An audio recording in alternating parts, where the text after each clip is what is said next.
आहे, कारण संत कधी जगाला, आता शंकर महाराज साधे होते, साधा पोशाख, त्यांनी सामान्यापासून अतिसामान्य अवतार समजे जगाला दाखवले, बरोबर आहे का?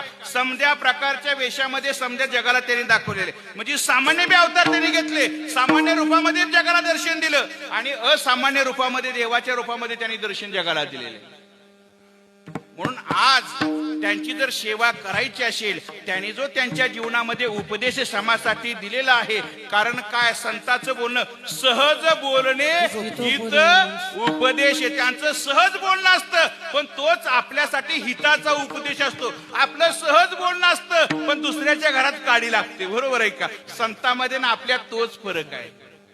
म्हणून आपण चांगल्याच्या संगतीमध्ये आहोत, हे आपलं फार मोठं भाग्य आहे. आणि आपण त्यांच्या बरोबर सेवेसाठी गेलो की आपण, आपल्याला स्वार्थ आहे, आपण सर्व स्वार्थी माणसं आहे, आपला फायदा बघायची सवय आहे. आलं का लक्षात? आपला फायदा काय होईल, इकडं तिकडं तीर्थ फिरत बसण्यापेक्षा जगातली समधी तीर्थ आमच्या संतांच्या चरणाजवळ आहेत. म्हणून अभंगाचं 3रं चरण तीर्थे.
म्हणून या ठिकाणी पहिल्या चरणामध्ये आपण काय बघितलं, लौकिक महिमा बघितलेला नाही, असामान्य महिमा बघितला.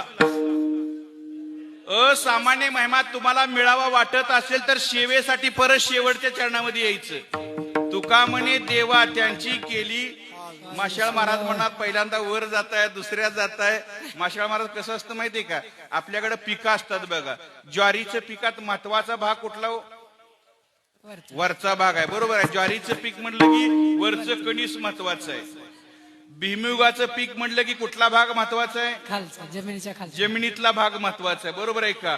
मक्याचं पीक म्हणलं की कुठला भाग महत्वाचा आहे, मधला, मधला भाग आहे. म्हणजे आपण मधनं घुसलो, वर गेलो, परत खाली आलो, आला आणि परत मध्ये चाललो. एक लक्षात ठेवा. म्हणून आपल्याला आपल्या भाग्याचा उदय करायचा असेल तर पहिल्यांदा संतांची सेवा करायची मानसिकता ठेवा, कारण आता सेवाभाव कमी झालाय, दिखावापणा वाढलाय. फक्त मी महाराज आहे म्हणून सांगायला गडबड करतात, पण आचरण तसं ठेवत नाही. म्हणून